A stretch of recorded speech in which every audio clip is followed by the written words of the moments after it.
ओम भगवते वासुदेवाय।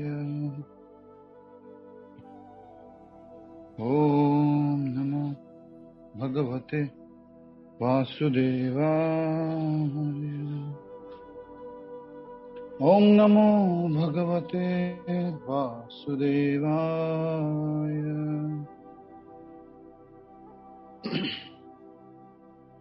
मुखं करोति वाचालं पंगुं लंघयते गिरिं यत्कृपातमहं वन्दे श्रीगुरुदीनतारिणं परमानन्दमाधवं श्रीचैतन्यमीश्वरम्।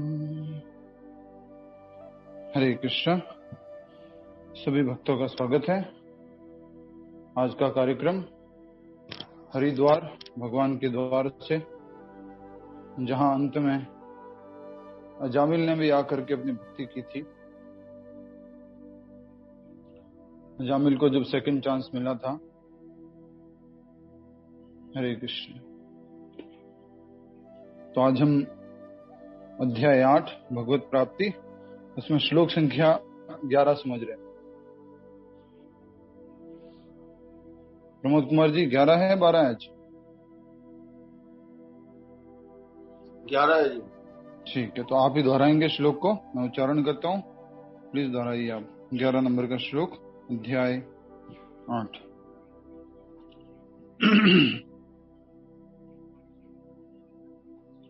यदक्षरं वेद विदो वदन्ति, यदक्षरं वेद विदो वदन्ति, विशन्ति यद्यतयो वीतरागः, शन्ति यद्यशो वितरागा, यदिच्छन्तो ब्रह्मचर्यं चरन्ति, यदच्छन्तो ब्रह्मचर्य चरन्ति, तत्ते पदं संग्रहेण प्रवक्षे।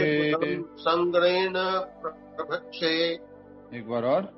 यदक्षरं वेद विदो वदन्ति, यदक्षरो वेद वदन्तो वदन्ति। ऐसे क्यों कर रहे हैं? पढ़ भी रहे, बोल भी रहा हूं तो भी गड़बड़ बोल रहे हैं। यदक्षरं वेद विदो वदन्ति, यदक्षरे वेद विदो वदन्ति, विशन्ति यद्यतयो वीतरागः, शन्ति यद्यतयो वितरागा, यदिच्छन्तो ब्रह्मचर्यं चरन्ति, यदच्छन्तो ब्रह्मचर्य चरन्ति, तत्ते पदं संग्रहेण प्रवक्षे। तत्ते पदं संग्रहेण प्रवक्षे।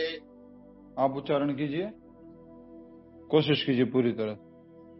यदक्षरं वेद विदो वदन्ति, विशन्ति यद्यतयो वितरागा, यदिच्छन्तो ब्रह्मचर्य चरन्ति, तत्ते पदं संग्रहेण प्रवक्षे। हरे कृष्ण, बहुत अच्छा, हरि बोल। अच्छे से उच्चारण किया। शब्दार्थ हमारे साथ साथ आप सभी भक्त लोग उच्चारण कीजिए शब्दार्थ। और इस श्लोक जो कि आप देख पा रहे हैं, हम किस टॉपिक पे चल रहे हैं आप भी कनेक्ट कर पा ही रहे होंगे। लास्ट श्लोक था जिसमें हमने समझा था योग और भक्ति का मिश्रण। योगाभ्यास कौन सा? अष्टांग योग का अभ्यास। और साथ ही साथ वो क्या कर रहे थे? भक्ति स्मरण कर रहे थे भगवान का। अब इसी तरह की आगे बात बताई जा रही है श्लोक संख्या 12 तक, 13 तक, और उसके बाद में 14 में भगवान शुद्ध भक्ति के बारे में बताएंगे, जैसा कि पिछले श्लोक के तात्पर्य में प्रभुपाद जी ने बता दिया था। आइए शब्दार्थ।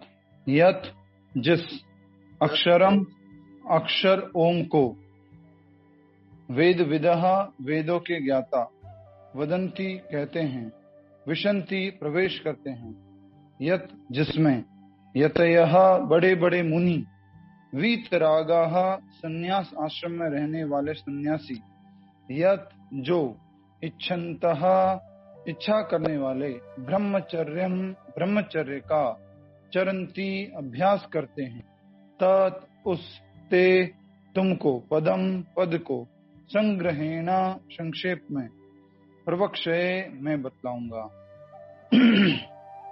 अब भगवान वेदांत, जैसा कि आज का टाइटल दिया था, या जो मायावादी लोग जिस सिद्धांत का पालन करते हैं, किस प्रकार से भगवान को स्वीकार करते हैं, उसके बारे में भगवान अब बताने जा रहे हैं। जैसा कि आप जानते हैं, अर्जुन का सबसे पहला प्रश्न क्या था? अर्जुन का सबसे पहला प्रश्न क्या था? ब्रह्म क्या है? ब्रह्म क्या है, राइट? तो ब्रह्म का जो वहां पर पहला डेफिनेशन बता दिया था, ब्रह्म अर्थात आत्मा, जीवात्मा, आत्मा, ठीक है। अब उसी ब्रह्म को अलग अलग रूप में कैसे संबोधित किया जा रहा है, वो आज के श्लोक में बताया जा रहा है। तो आप इस श्लोक में से जो शब्द लेंगे वो है यद अक्षरम वेद विदो वदंती, पहला ही है, क्योंकि ये वेदांतिस्ट होते हैं, जो वेदों का एक जो सार है, जिसमें भगवान के निराकार रूप का वर्णन है, भगवान के निराकार होने के तथ्य का स्पष्टीकरण है, उसका अध्ययन करते हैं। इसलिए हमें समझना होगा, और इस श्लोक में हम जो शब्द लेंगे, जो इंपॉर्टेंट एक लाइन ले रहे हैं 4 लाइनों में से, वह है यद अक्षरम वेद विदो वदंती। ठीक है, आइए अब हम आगे बढ़ेंगे तात्पर्य की तरफ। तात्पर्य श्रील प्रभुपाद जी द्वारा और अनुवाद और तात्पर्य श्रील प्रभुपाद जी द्वारा। एक जो शब्द आया उसमें पदम संग्रहेण, सॉरी, हरे कृष्ण, अरे संक्षेप में मैं बतलाऊंगा, भगवान कृष्ण खुद बताने वाले, किसके बारे में? उस ब्रह्म के बारे में। आज थोड़ा सा टेक्निकल है, और क्या कहते हैं, एक चीज उससे पहले मैं आपको समझा देता हूँ, ठीक है? ध्यान दीजिए, शायद आप पहले से क्लियर हो, बाद में आपको तकलीफ ना हो समझने में।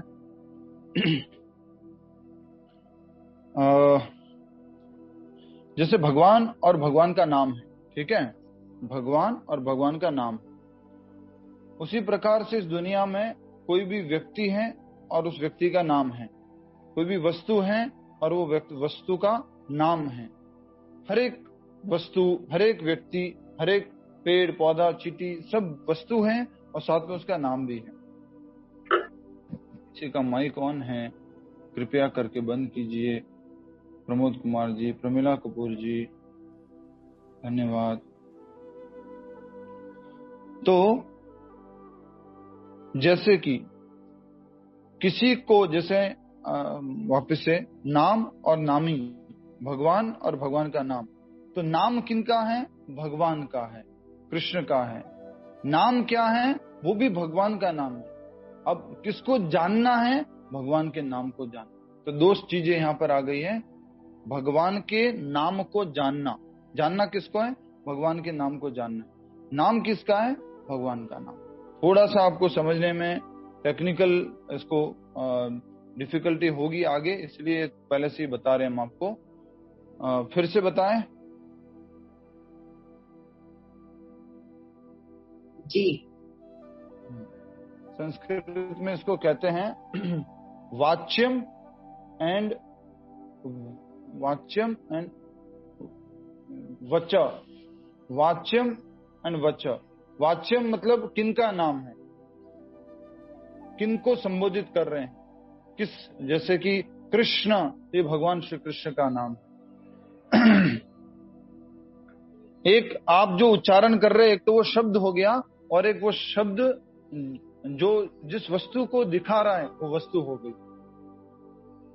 एक तो जो आप उच्चारण कर रहे हो शब्द, जैसे आप बोलते हो एप्पल, वो एक शब्द हो गया, और एक वो शब्द जिस वस्तु को बता रहा है वो वस्तु हो गई। तो ये दोनों के बारे में हम समझने वाले हैं। भगवान श्री कृष्ण को कितने रूपों में हम जानते हैं? बोलिए। 3 रूपों में, भगवान, परमात्मा और ब्रह्म। अब इस ब्रह्म को हम लोग किस रूप से बोलते हैं, वो आज के श्लोक में बताया गया। उसको बोलते हैं, ये निराकारवादी या मायावादी लोग, वो बोलते हैं ओम के रूप में, ये यहाँ पर बताया। और भगवान का जो निराकार ब्रह्मन है, उसको ये मायावादी लोग, वेदांती लोग क्या बोलते हैं? ओम। ठीक है, समझिए। अब आज हम तात्पर्य के माध्यम से इन बातों को समझने का प्रयास करेंगे। तात्पर्य और अनुवाद में बोल रहा हूं। आप सभी से निवेदन है कि मेरे साथ साथ इसको पढ़िए। 2 बार पढ़ेंगे, इसलिए साथ साथ। हरे कृष्ण प्रभु जी। हाँ सॉरी जी टू वेदांती मतलब मायावादी समझे जी माता जी। यस, थैंक जो वेदों के ज्ञाता हैं, जो ओमकार का उच्चारण करते हैं, ध्यान दीजिएगा, जो जो शब्द आ रहा है तो ये किसको डिनोट कर रहा है? उस व्यक्ति को डिनोट कर रहा है जो वेदों के ज्ञाता हैं और जो ओमकार का उच्चारण करते हैं। किसी व्यक्ति के बारे में बताया जा रहा है, ऐसा कोई व्यक्ति है जो वेदों का ज्ञाता है और साथ ही साथ ओमकार का उच्चारण करता है। ठीक है। और जो सन्यास आश्रम के बड़े बड़े मुनि हैं, और एक और गुण आ गया, वे ब्रह्म में प्रवेश करते हैं। ब्रह्म में प्रवेश करते हैं मतलब ब्रह्म क्या हो गया? ब्रह्म ज्योति। ब्रह्म ज्योति वो क्या है? ब्रह्म ज्योति भगवान क्या का है? निराकार स्वरूप। भगवान का निराकार बोध, भगवान का निराकार बोध जो भगवान की शक्ति है। तो ये जो सन्यासी है, बड़े बड़े सन्यासी, ये जो वेदों के ज्ञान रखने वाले हैं, ये जो ओमकार का उच्चारण करते हैं, इनका लक्ष्य क्या होता है? समझ में आ गया आप सभी को क्लियरली? निराकार ब्रह्म में विलीन होना। आप लोग बचपन से इन बातों को सुना होगा, समझा होगा।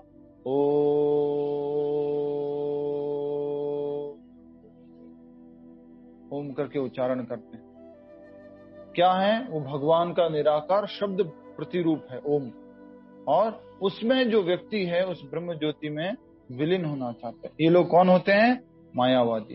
तो शंकराचार्य जी के ज्यादातर, शब्द पे ध्यान दीजिएगा, ज्यादातर शिष्य वो किसमें विलीन होना चाहते हैं? इस निराकार ब्रह्म में। और उसी को वो क्या समझते हैं? यही परम भगवान है।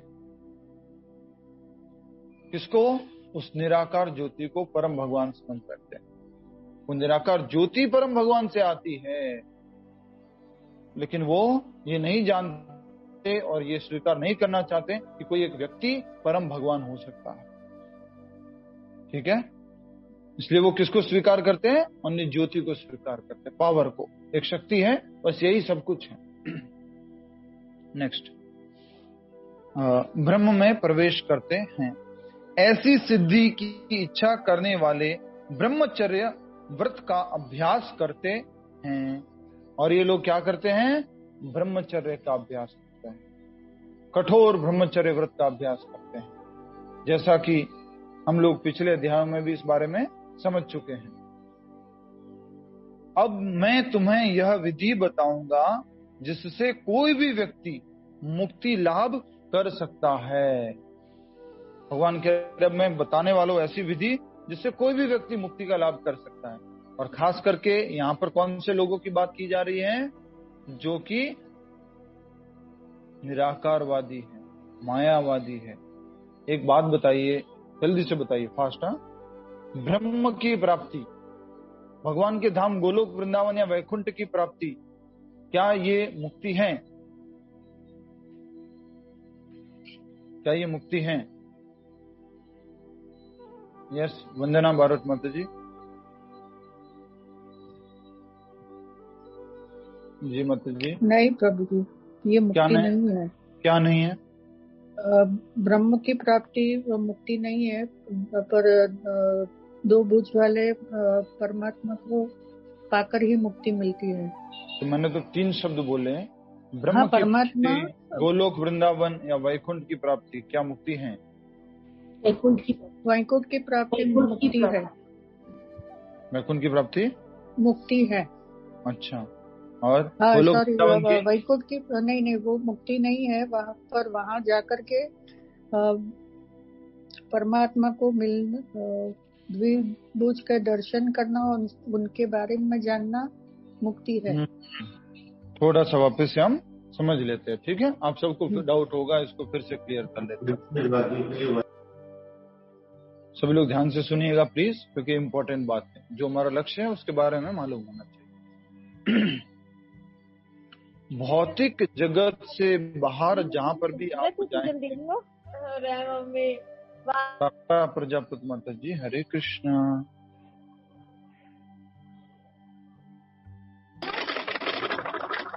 तो दिन के दिन के तारा प्रजापत माता जी, हरे कृष्णा। माता जी चलो कोई बात, गलती से हो गया होगा। इस भौतिक जगत से बाहर कहीं पर भी जाएंगे वो मुक्ति है। समझ में आ गया? इस भौतिक जगत से बाहर कहीं पर भी जाएंगे, इस भौतिक जगत से बाहर मतलब स्वर्ग में चले जाएंगे तो वो भी मुक्ति है। इस भौतिक जगत से बाहर अगर हम स्वर्ग में भी चले जाएंगे तो वो भी मुक्ति है। प्रभु जी, स्वर्ग तो भौतिक जगत में है। यस, कुछ लोग ना आराम से स्वीकार कर रहे थे। Yes, you are right my dear sir, whatever you say. Yes, जल्दी से नहीं, आगे आप मतलब आप प्रभु जी कंफ्यूज हो इंतजार रहे कर रहे थे प्रभु जी। नहीं, प्रभु जी कंफ्यूज हो रहे थे फिर। हाँ, ठीक है, तो एटलीस्ट आपको कंफ्यूजन हुआ, अच्छी बात है। स्वर्ग तो भौतिक जगत के अंदर है, तो स्वर्ग जाना मुक्ति नहीं है। भौतिक ब्रह्मांडों की परिधि से बाहर चले जाना वो मुक्ति है। और वहां पर सबसे पहले क्या आता है? ब्रह्म, और फिर वैकुंठ, और फिर गोलोक वृंदावन। तो अगर आप भौतिक परिधि से बाहर चले जाते हो, आप अगर ब्रह्म में भी प्रवेश कर जाते हो, वो भी क्या है? मुक्ति है, लेकिन वो पूर्ण मुक्ति नहीं है। ठीक है, वो पूर्ण मुक्ति नहीं है, अपूर्ण मुक्ति है। कैसे प्रभु जी? जी, तो गोलोक दोबारा बताना। ओ कृष्णा।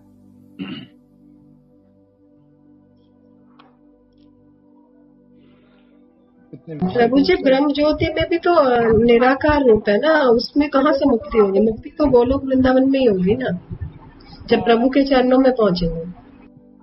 माता जी, इसलिए तो मैंने बोला अपूर्ण मुक्ति। मुक्ति तो इस भौतिक जगत से तो बंधन से मुक्त हो चुका है, वो तीनों गुणों से परे हो चुका है। वो भौतिक गुणों से, तीनों गुणों से परे हो चुका है। निराकारवादी हो या इसको मायावादी हो या परमात्मावादी हो या भक्ति योगी हो, तीनों अगर अपने लक्ष्य को प्राप्त कर लेते हैं वो मुक्ति ही है, वो मुक्ति ही है। प्रभु जी, आपने पिछले चैप्टर में बताया था कि वो उनके फिर कई जन्म होते हैं, उसके बाद वो भक्ति योग में आके तब मुक्ति पाते हैं। जो अष्टांग योगी होते हैं उनको भी निराकार और निराकार ब्रह्म वाले और अष्टांग योगी, उन दोनों की मुक्ति नहीं होती है। पिछले चैप्टर में तो हमने यही पढ़ा था प्रभु जी कि वो उनको फिर से भक्ति योग में आना ही पड़ता है, तब उसके बाद ही मुक्ति होती है, क्योंकि अल्टीमेट एम तो। लेकिन ये भी तो पढ़ाना, ब्रह्म माने अपूर्ण है। ध्यान से जी जी, बिल्कुल सही सही सही सही, कंफ्यूज मत होइए। बहुत अच्छा है, डाउट आपने सामने लाया तो अच्छी बात है। म्यूट रखिए। यस, तो हम बात पढ़ रहे हैं जिसके अंतर्गत हम समझने की कोशिश कर रहे हैं कि मुक्ति क्या होती है। ठीक है, सबसे सिंपल समझिए, इस भौतिक शरीर को बार बार धारण न करना पड़े, इसको कहेंगे मुक्ति। आत्मा इस भौतिक जगत के बंधन से बाहर निकल जाए, उसको कहते हैं मुक्ति। और ये मुक्ति अलग अलग प्रकार की होती है। इसमें सबसे पहली मुक्ति जो होती है उसको बोलते हैं भगवान के निराकार ब्रह्म ज्योति में जाके स्थित हो जाना। विलीन तो कभी होती नहीं आत्मा, आत्मा का अस्तित्व कभी समाप्त नहीं होता है। तो भगवान के उस ब्रह्म ज्योति में जाके स्थित हो जाना, ये भी मुक्ति है। क्यों मुक्ति है? क्योंकि वो तीनों गुणों से परे हो चुका है, वो इस भौतिक परिधि से बाहर जा चुका है, तो ये मुक्ति है। लेकिन उस मुक्ति में तकलीफ क्या है? उस मुक्ति में कोई रस नहीं है, कोई आदान प्रदान नहीं है, कुछ विनिमय नहीं है, इसलिए उसको वापस से धरती पर आना पड़ सकता है। ठीक है, ये किनका लक्ष्य होता है? ये होते हैं ज्ञानी। ज्ञानी लोग कहाँ पर प्रवेश कर पाते हैं? उस निराकार ब्रह्म ज्योति में। उसके बाद परमात्मावादी, परमात्मावादी जो अष्टांग योग का अभ्यास आदि करते हैं, वो उस अष्टांग योग के अभ्यास के द्वारा, क्योंकि हृदय के अंदर किसका दर्शन करते हैं? वो चतुर्भुज विष्णु का, तो वो कहां तक पहुंच सकते हैं? वैकुंठ तक पहुंच सकते हैं। और उसके बाद में जो लास्ट टॉप मोस्ट वो कौन है? भक्ति योगी। और भक्ति योगी किनका भक्ति करता है, किनका नाम स्मरण करता है, किनकी सेवा करता है? परम भगवान श्री कृष्ण की सेवा करता है। इसलिए वो कहां जाता है? गोलोक वृंदावन धाम जाता है। तो तीनों ही मुक्ति है। अब जो बात कह रहे थे कि बहुत जन्मों के बाद आना है, वो बार बार रिपीट होना है, फिर कोई भी हो, चाहे वो ज्ञान योगी हो या अष्टांग योगी हो, अगर उसको गोलोक वृंदावन तक पहुंचना है, वैकुंठ तक पहुंचना है, तो उसको भक्ति में तो आना ही पड़ेगा। जो पिछले अध्याय में बात हो रही थी वो किसकी बात थी? वो थी ज्ञानी की बात थी। 4 तरह के लोग समझे थे ना हमने, अर्थार्थी, ज्ञानी और जिज्ञासु।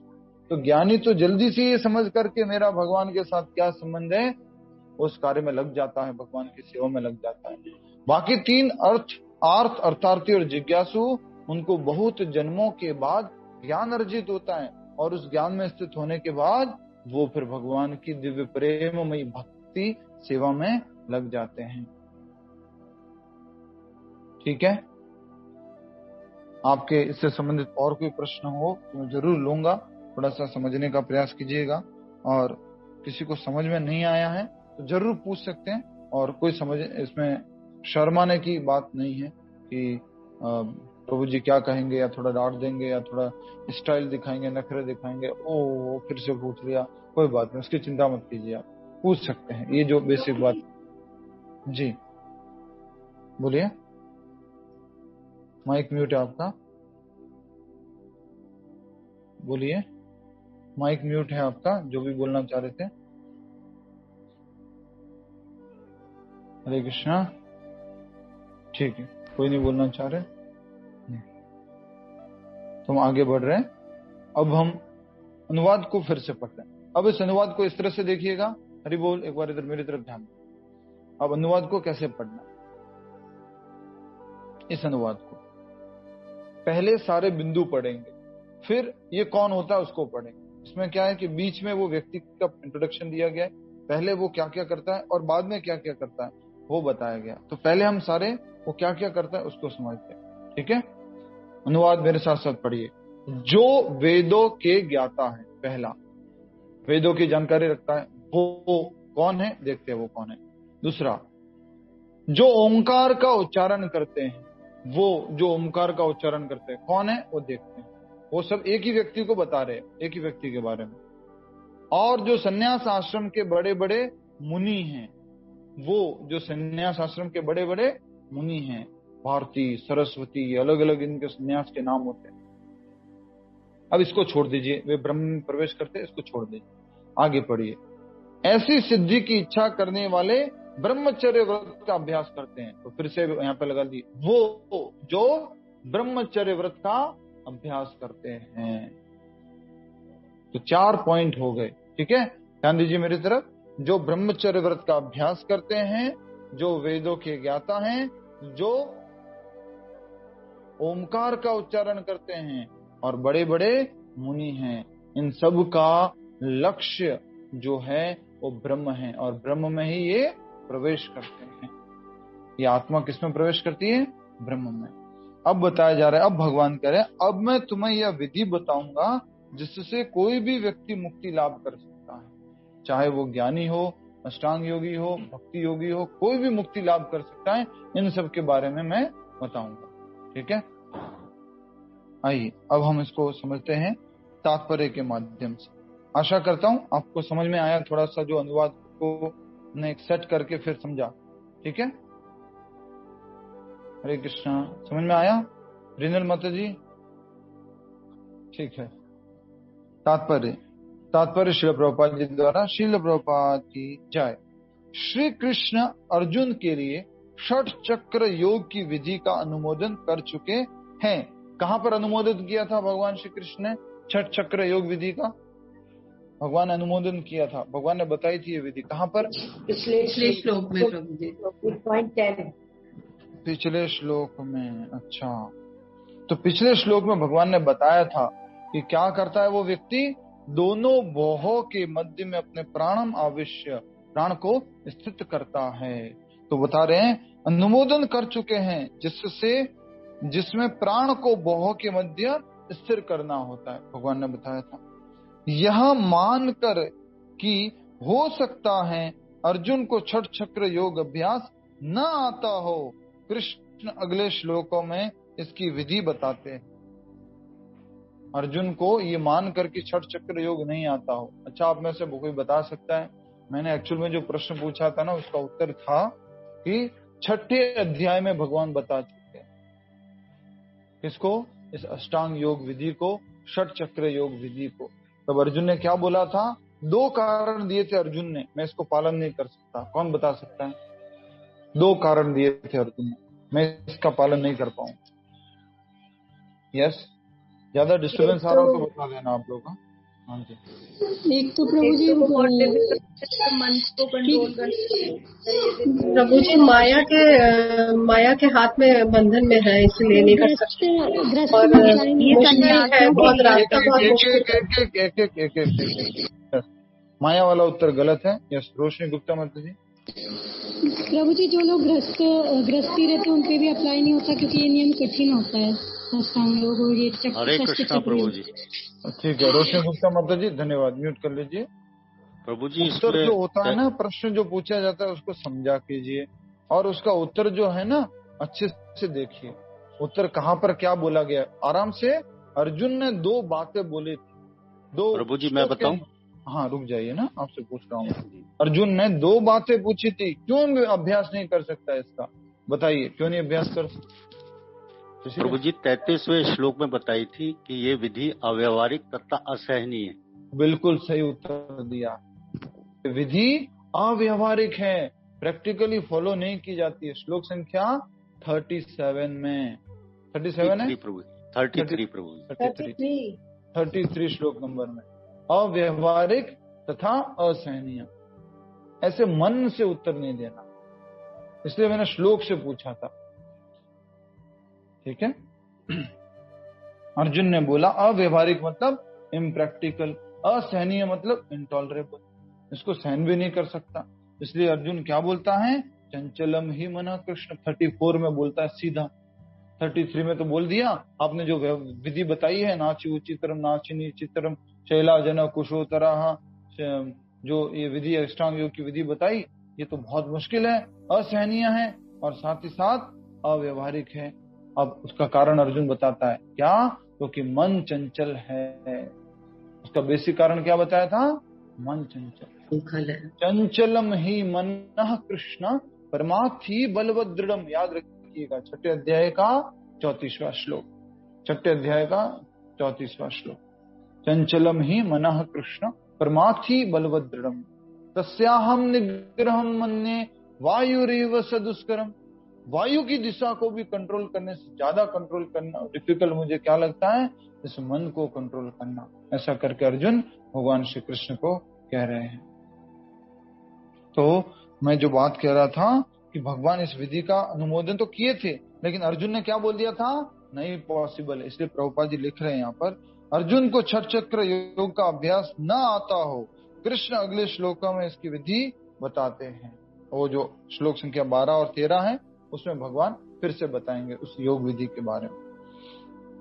नेक्स्ट, भगवान कहते हैं कि ब्रह्म यद्यपि अद्वितीय है, किंतु उसके अनेक स्वरूप होते हैं। विशेषतया निर्विशेषवादियों के लिए अक्षर या ओमकार ब्रह्म है। कृष्ण यहाँ पर निर्विशेष ब्रह्म के विषय में बता रहे हैं, जिसमें सन्यासी प्रवेश करते हैं। कौन कौन प्रवेश करते हैं उसमें? बताइए, कौन बताएंगे? प्रतिभा शर्मा जी, कौन कौन प्रवेश करते हैं ब्रह्म में?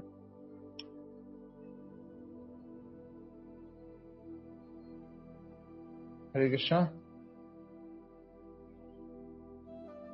बताइए, हम आपको देख नहीं पा रहे, आपको बोलना पड़ेगा।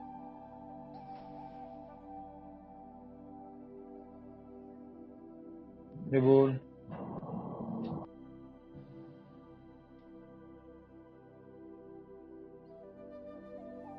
हरे कृष्णा।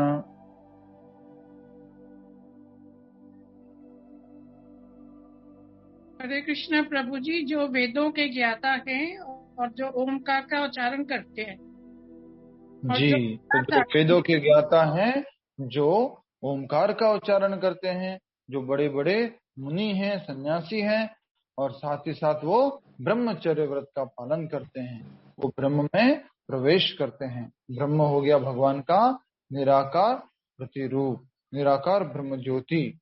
ठीक है, उसमें जाकर के अस्तित्व समाप्त होता है क्या? कभी समाप्त नहीं होता, अस्तित्व हमेशा बना रहता है, लेकिन कुछ आदान प्रदान, कुछ विनिमय नहीं रहता है। ठीक है, आइए, तो क्या कहा गया इतनी सारी लाइनों में, तो पढ़ रहे हैं हम। भगवान कहते हैं कि ब्रह्म यद्यपि अद्वितीय है। ब्रह्म यहाँ किसको बता रहे हैं? अद्वितीय ब्रह्म। भगवान किसको बोल रहे हैं अद्वितीय ब्रह्म? यहाँ पर परम भगवान को, परम शक्ति को, परम तत्व को बोले ब्रह्म अद्वितीय है। दूसरा भगवान कोई नहीं है, एक ही भगवान है, वो भगवान श्री कृष्ण है। इसलिए कहा जा रहा है ब्रह्म अद्वितीय है। आगे देखिए, किंतु उसके अनेक स्वरूप होते हैं। 3 स्वरूप बता दीजिए उस ब्रह्म के, स्वाति जी। ब्रह्म अद्वितीय है और उसके 3 स्वरूप क्या है? ब्रह्म कौन है यहाँ जो ब्रह्म शब्द? ब्रह्मन, परमात्मा और भगवान। हाँ, तो यह ब्रह्म शब्द किसके लिए प्रयुक्त किया गया था? भगवान के लिए। हाँ, जो सुप्रीम ब्रह्म भगवान श्री कृष्ण है, द्विभुज मुरलीधर श्याम सुंदर कृष्ण, वो अद्वितीय है। अद्वितीय मतलब समझते हैं ना आप? अद्वितीय, अद्वितीय मतलब जिसके ममता पटेल मतलब, हाँ, जिसके समान कोई दूसरा नहीं है। इसलिए देवकी मैया जब प्रार्थना कर रही थी कि आप अवतरित होइए या आपके समान कोई अवतरित होंगे हमारे पुत्र के रूप में, तो हमें बड़ी प्रसन्नता होती है। भगवान क्या बोलते हैं? मेरे समान तो और कोई नहीं है, अद्वितीय, मैं ही प्रकट होऊंगा। इसलिए भगवान श्री कृष्ण जो है स्वयं प्रकट हुए। तो ब्रह्म शब्द किसको बताया गया? भगवान कृष्ण को।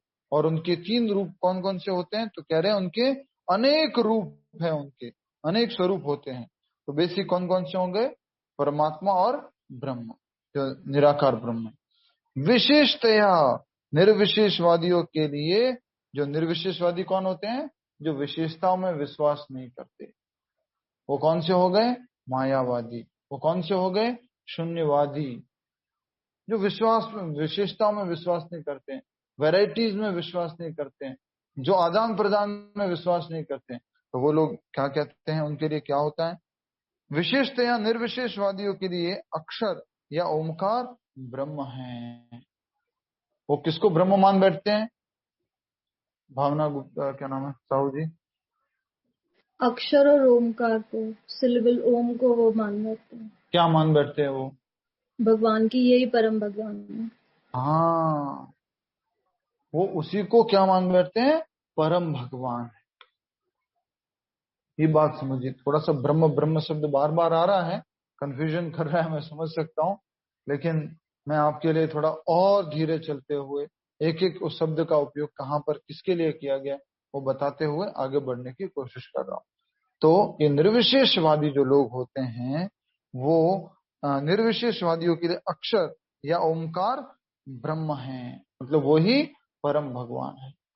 अच्छा, कोई एग्जाम्पल से बता सकता है मुझे?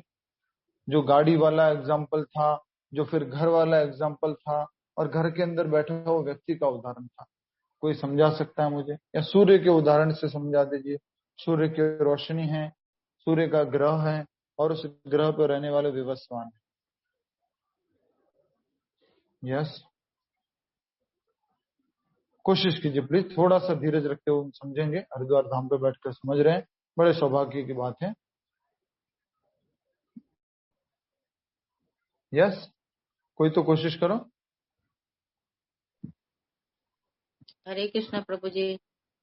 कृष्ण, सूर्य का जो प्रकाश है वो ब्रह्म है, भगवान का शक्ति, और सूर्य का जो ग्रह है वो भगवान का परमात्मा रूप है, और सूर्य जो दिवसवान है वो स्वयं भगवान है। वो स्वयं भगवान है, माने भगवान समझेंगे तो। ये तो खाली उदाहरण दिया गया है समझने के लिए। आप ये नहीं कहेंगे कि सूर्य का जो ग्रह है वो परमात्मा है, वो परमात्मा नहीं है। वो समझने के लिए सूर्य कहाँ पर स्थित है, सूर्य कहाँ पर स्थित है, इस समय यहाँ पर स्थित है ये ग्रह। उसी प्रकार भगवान कहाँ स्थित है, हम सबके हृदय में स्थित है। ये समझने के लिए उदाहरण दिया जाए। मैं जो प्रश्न पूछ रहा था वो ये नहीं था। कौन बताएगा मेरे प्रश्न का उत्तर दीजिए। यस भावना साहू जी दीजिए उत्तर। कि सपोज हमारे पास सनलाइट आ रही है, हम यहाँ पर बैठ के वहां तक पहुंच नहीं सकते सन तक, और हम ये सोच के सेटिस्फाई हो जाएं कि जो सनलाइट और हीट हमारे पास हो रही है वही एक्चुअली सन है। वंडरफुल, हरि बोल। यस, तो ये था बात। हाँ, क्या समझ बैठते हैं ये लोग कि निराकार ज्योति ही सब कुछ है, इसके ऊपर और कोई नहीं है। उसी को वो क्या मान लेते हैं, परम सत्य, परम भगवान। मतलब भगवान मतलब मूर्ति वाले, वो जो रूप वाले भगवान नहीं, ये जो भी परम है, सुप्रीम है, वो यही है बस। समझ गए ना आप। तो घर वाला उदाहरण में कैसे समझेंगे। मुकेश जी का घर था, मान लीजिए अंबानी जी का घर का उदाहरण ले रहे थे हम। तो घर देख के संतुष्ट हो गए, बस मैं तो मिल लिया, मुकेश जी से मिल लिया, मेरे तो घर ही सब कुछ है। समझ में आ गया आपको। दूसरा व्यक्ति वो घर के अंदर जाता है और थोड़ी और दूसरी उनकी चीजों को देखता है और उसको देख करके संतुष्ट हो जाता है। और तीसरा व्यक्ति जब तक मुकेश जी को नहीं मिलता तब तक संतुष्ट नहीं होता, और वो है भक्त, वो भक्ति योगी है। क्लियर है स्वाति जी कि नहीं समझ में आया। यस अंशुमान जी, रेखा छिपा जी, विजय राजपुरोहित जी, प्रकाश शाह जी, वंदना गुप्ता जी, वंदना बारोट जी, छाया खुट जी, विभा जैन जी, भूमिका महाजन जी, प्रमीला खिमानी जी, समझ में आया। हाँ प्रभु समझ में आया। जी प्रभु आया।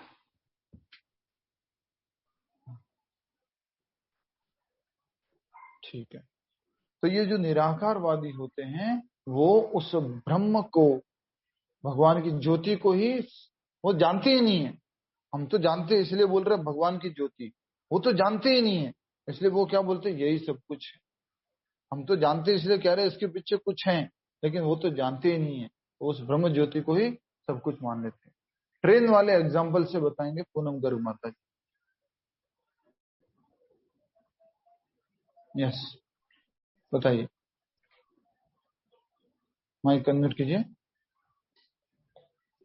प्रभु जी आज मैं बोल नहीं पा रही हूँ, मेरे गले में बहुत ज्यादा दर्द हो रहा है। बोलना नहीं, ज्यादा नहीं बोलना, मत एक लाइन बोल, जितना अभी बोला ना मैं। हाँ आप जो इतना बोला ना कि मैं बिल्कुल नहीं बोल पा रही, उतना बोल दीजिए बस। नहीं बोल पा रहा।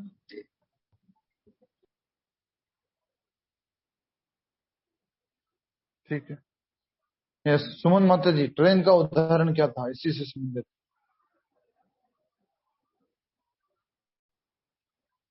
आप भी नहीं बोल पाएंगे। ठीक है, कौन बता पाएगा ट्रेन का उदाहरण इसी से संबंधित, कौन बता पाएंगे आपके अलावा।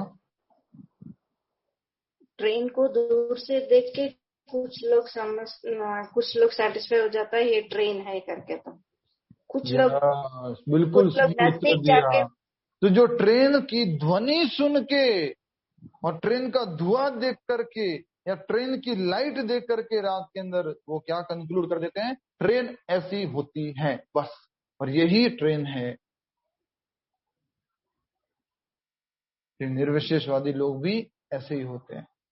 वो भगवान के परमात्मा रूप को जाने बिना, वो भगवान के परम भगवान द्विभुज मुरलीधर श्याम सुंदर रूप को जाने बिना, वो परम जो निराकार ज्योति जो है उसी को क्या बोल देते हैं, यही परम है, यही सुप्रीम है।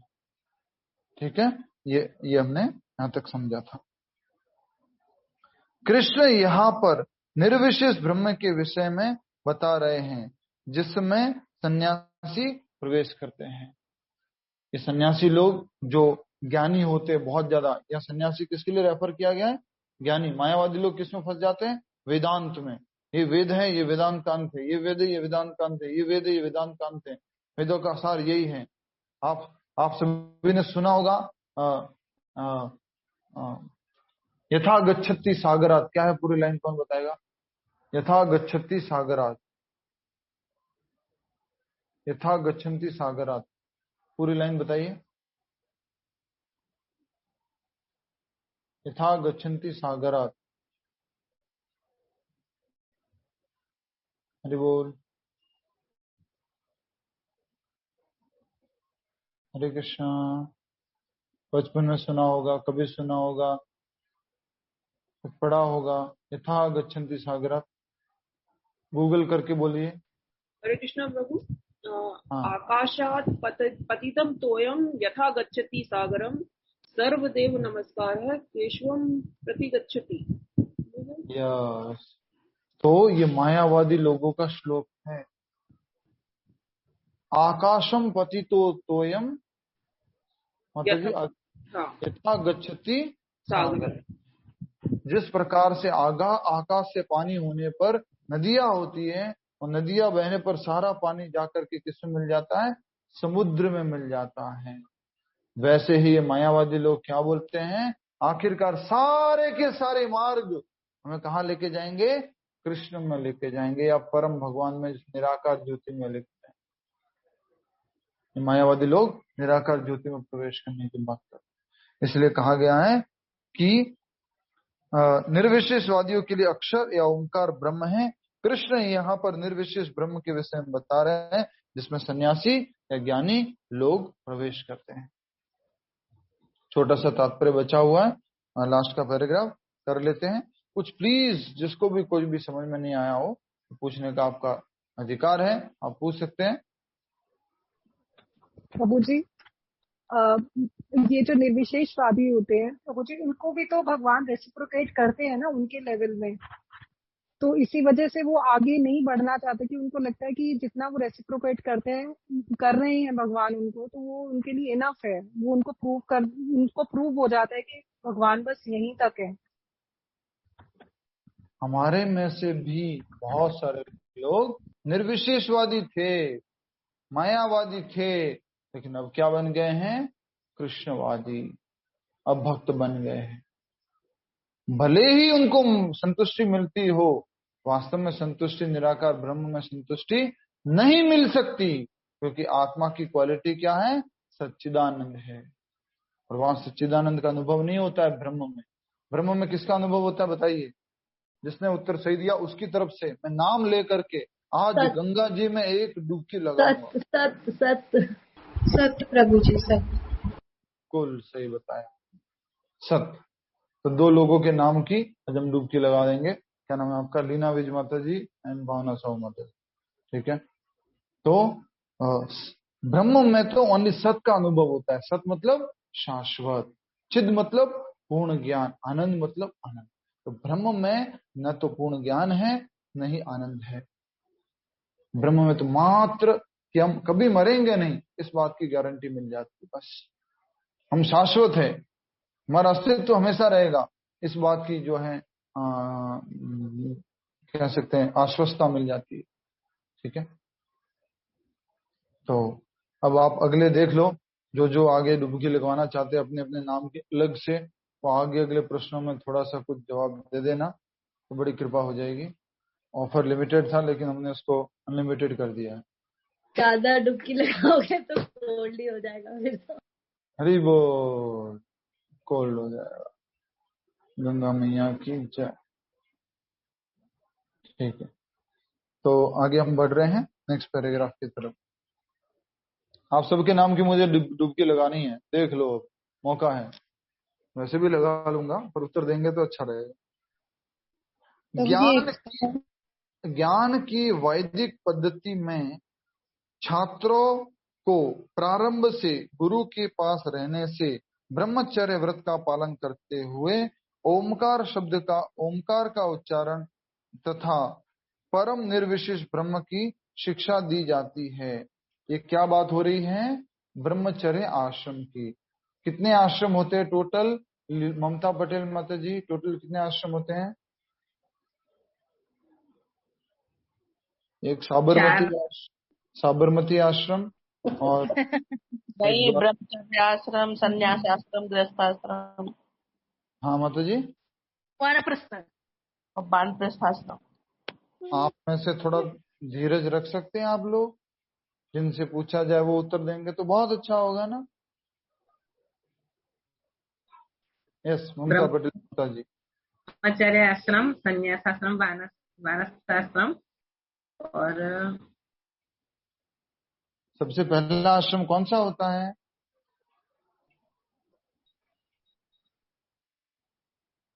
नहीं मालूम प्रभु जी, भूल गई मैं। कोशिश कीजिए। सबसे पहला आश्रम कौन सा होगा? बच्चा छोटा है, उसको पढ़ाई करनी है, तो पहला आश्रम कौन सा होगा? गृहस्थाश्रम। गृहस्थ आश्रम, बहुत अच्छा। पढ़ाई गृहस्थ आश्रम में करते हैं? पढ़ाई गृहस्थ आश्रम में करते हैं?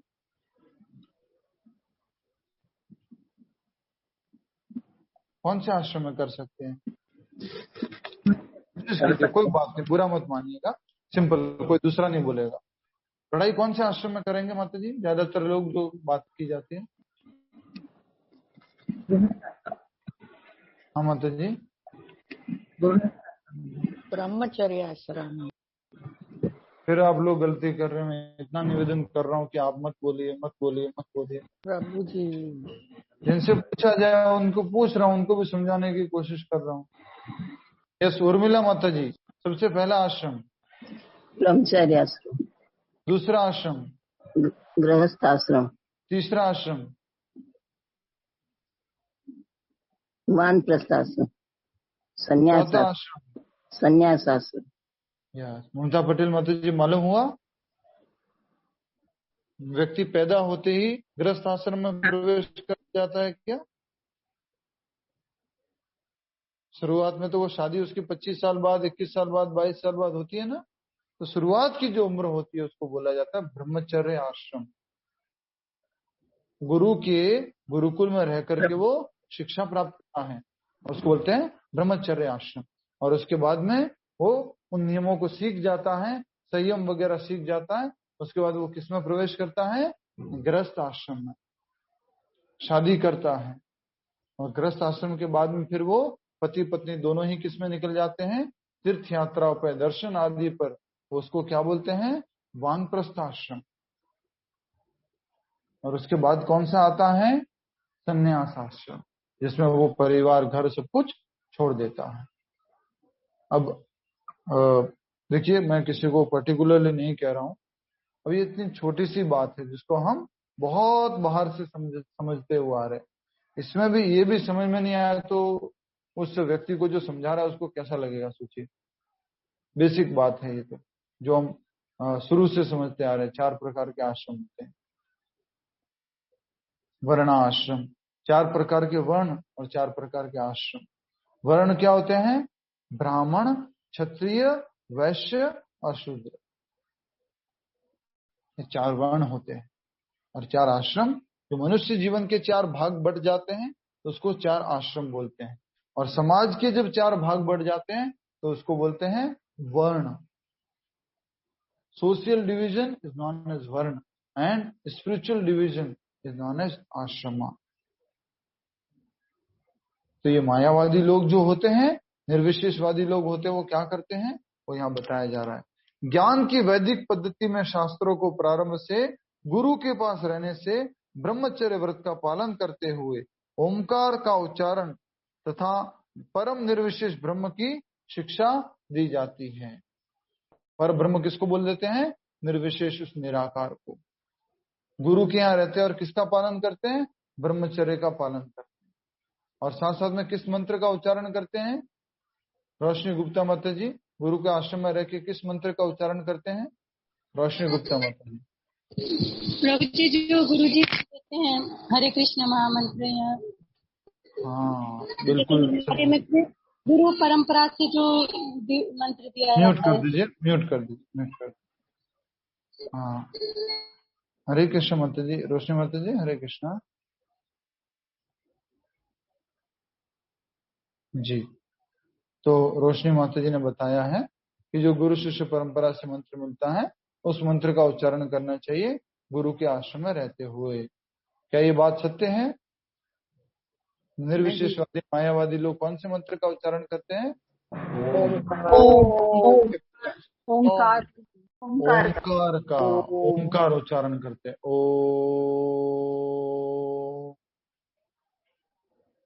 आपका कहाँ ध्यान था रोशनी माता जी? प्रभु बच्चे चिल्लाती रहती है, उसको थोड़ा बीच बीच में देखना पड़ता है, गिर जाती है कहीं कुछ। अभी मैं अकेली रहती हूँ दोनों बच्चियों के बीच में। तो कह सकते हैं कि मुझे उत्तर मालूम नहीं है, ऐसा भी कह सकते हैं, या आपका प्रश्न नहीं सुनाई दिया। सॉरी। ज्ञान की वैदिक पद्धति में छात्रों को प्रारंभ से गुरु के पास रहने से ब्रह्मचर्य व्रत का पालन करते हुए, अब आजकल की बात करें तो 25 साल तक ब्रह्मचर्य रहता है क्या? आजकल के बच्चों की बात करें, बुरा मत मानिएगा, आजकल तो पेरेंट्स ही क्या बोल देते हैं, ठीक है तुम्हें जो ट्राई करना है, तुम्हें जो करना है कर लो, और उसको सीरियसली मत लेना इन सब चीजों को। आजकल पेरेंट्स ऐसे बोल रहे, तो ब्रह्मचर्य व्रत तो बहुत दूर की बात है। तो ब्रह्मचर्य व्रत का पालन करते हुए ओमकार का उच्चारण तथा परम निर्विशेष ब्रह्म की शिक्षा दी जाती है। निर्विशेष ब्रह्म जो निराकार जो ज्योति है वही परम है, ऐसी शिक्षा दी जाती है उन आश्रम में, उस ब्रह्मचर्य आश्रम में।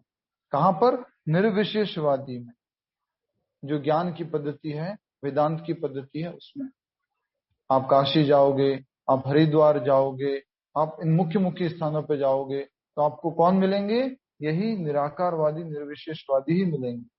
सरस्वती, भारती, ये ओमकार वाले, ये सब यही लोग ज्यादातर आते हैं। ठीक है, नेक्स्ट। इस प्रकार वे ब्रह्म के दो स्वरूपों से परिचित होते हैं। ब्रह्म के दो स्वरूपों से परिचित होते हैं। दो स्वरूप कौन से हो गए ब्रह्म के? कोई कोशिश करना चाहेगा? आई थिंक प्रभु ओंकार और निर्विशेष उसको जो नाम दिया ओंकार, और जो ब्रह्म को नाम दिया है, तो एक तो हो गया निराकार ब्रह्म स्वयं जो निर्विशेष ज्योति है, और दूसरा ओंकार। इस प्रकार ब्रह्म के दो स्वरूपों से परिचित होते हैं, एक तो जो निराकार ब्रह्म ज्योति है, और उसी को संबोधित करने के लिए एक मंत्र बोलते हैं, वो है ओम। बचपन से हम सीखते यही आए, इजंट इट? क्या ये गलत है? बचपन से हम यही सीखते आए, माँ बाप भी या फिर कोई भी बोलते थे ओम ऐसे करो। तो मायावाद का बहुत प्रचलन है, निर्विशेषवाद का बहुत प्रचलन। ठीक है, नेक्स्ट। यह प्रथा छात्रों के आध्यात्मिक जीवन के विकास के लिए आवश्यक है, किंतु इस समय ऐसा ब्रह्मचर्य जीवन, अविवाहित जीवन बिता पाना बिल्कुल संभव नहीं है। किस समय? इस कलयुग के समय में बहुत डिफिकल्ट है। और आप जानते हैं इसका सबसे बड़ा कारण क्या है? शूर्पणखा, जो रावण की बहन थी ना, वो शूर्पणखा, वो सबसे बड़ा कारण है। शूर्पणखा क्या है, कौन बता सकता है? एडवर्टाइजमेंट प्रभु जी। एडवर्टाइजमेंट नहीं, एडवर्टाइजमेंट उसका भाग है। सारा का सारा मीडिया, मूवी, सॉन्ग, जो कुछ भी है वो क्या प्रमोट करता है? यही प्रमोट करता है। और मतलब ऐसा बोलना तो नहीं चाहिए, बट कैसे बोलूं मैं आपको,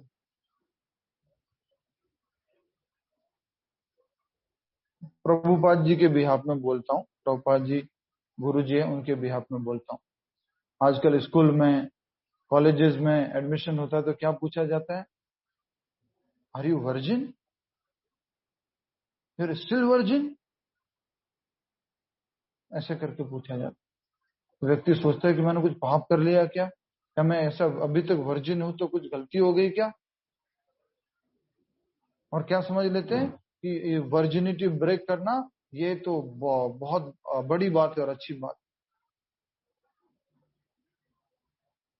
ये आजकल का स्टैंडर्ड हो गया सोसाइटी। इसलिए यहाँ पर कहा जा रहा है कि आजकल इस ब्रह्मचर्य व्रत का जीवन का पालन करना संभव नहीं है।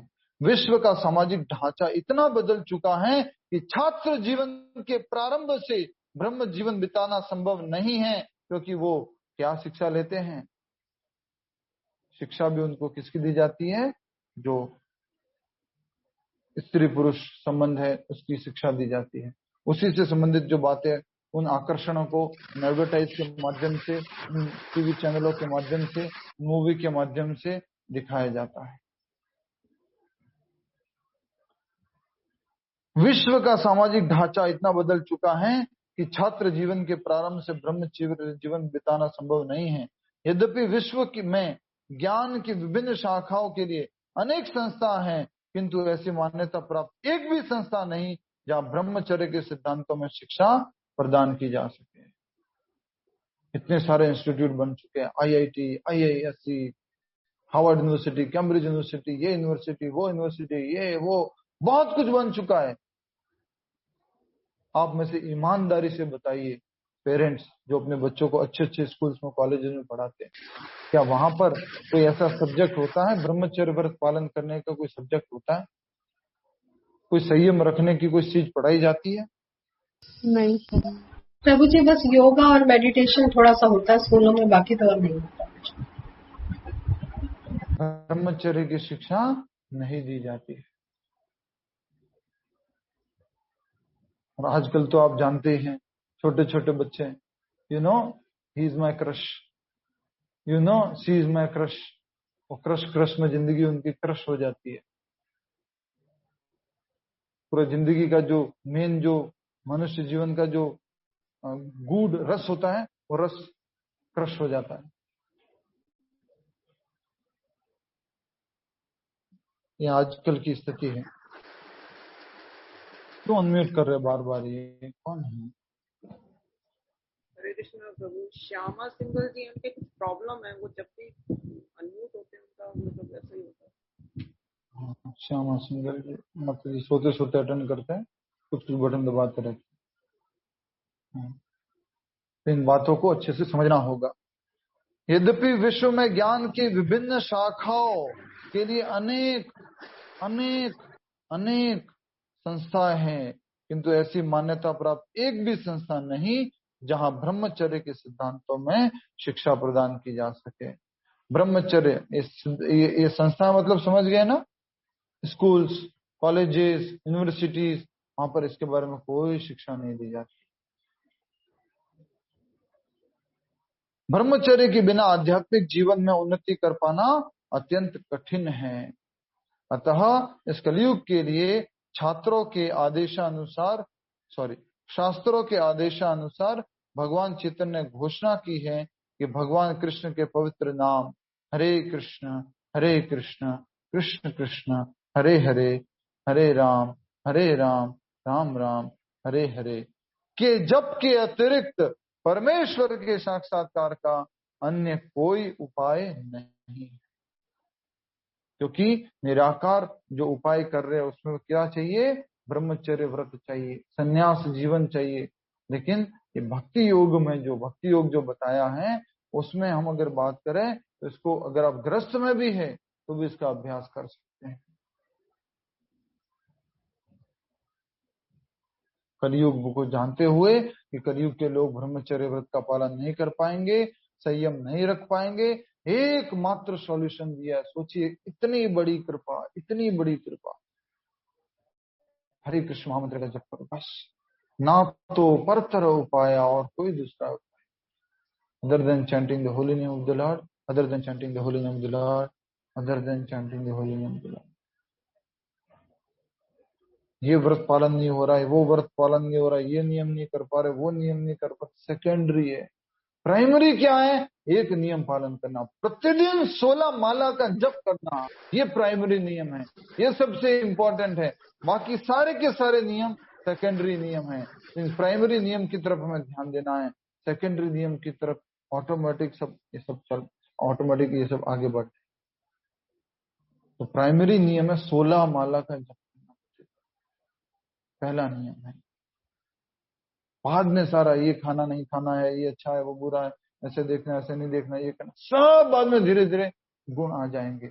एकमात्र प्राइमरी क्वालिफिकेशन है भी हरे कृष्ण कृष्ण कृष्ण हरे हरे, हरे राम राम राम हरे हरे। ये मुख्य गुण है इस कलयुग का, जो हमें अभ्यास करना चाहिए। प्रभु जी मेरे बेटे तो ब्रह्मचर्य का पालन नहीं करते, मेरे बेटे तो ड्रिंक करते हैं, मेरे बेटे तो स्मोक करते हैं, मेरे बेटे तो पार्टीज करते हैं, मेरा बेटा तो ऐसे करते हैं। कोई बात नहीं, जो करता है ठीक है, कोई बात नहीं बंद कर पा रहा है, एक काम तो उसको बोल दो, तो इतने गलत काम कर रहा है, मैं तेरे से कुछ नहीं कहता हूं, तू कर रहा है, मेरी बात नहीं मानता है, एक बात तो मान ले मेरी, एक बात तो मान ले, हरे कृष्ण का जप कर ले। इतनी बात तुम्हारी मैं मान रहा हूं, एडजस्ट कर रहा हूं तुम्हारे साथ। मुझे पसंद नहीं है तुम्हारा स्मोकिंग करना, मुझे पसंद नहीं है तुम्हारा ड्रिंकिंग करना, मुझे पसंद नहीं है तुम्हारा पार्टी करना, फिर भी मैं तुम्हें जैसे तैसे करके एडजस्ट कर रहा हूं, एक बात तो मेरी मान लो, एक बात तो मान लो। इतनी तुम्हारी डिमांड्स को हमने पूरा किया, मेरी एक बात तो मान लो, हरे कृष्ण महामंत्र का जप तो कर लो। इतना ज्यादा आवश्यक है इसके लिए। ठीक है, हरे कृष्णा प्रभु जी। 1 मिनट के बाद में बताती हूँ। आजकल कोविड के दिनों में सब बच्चों के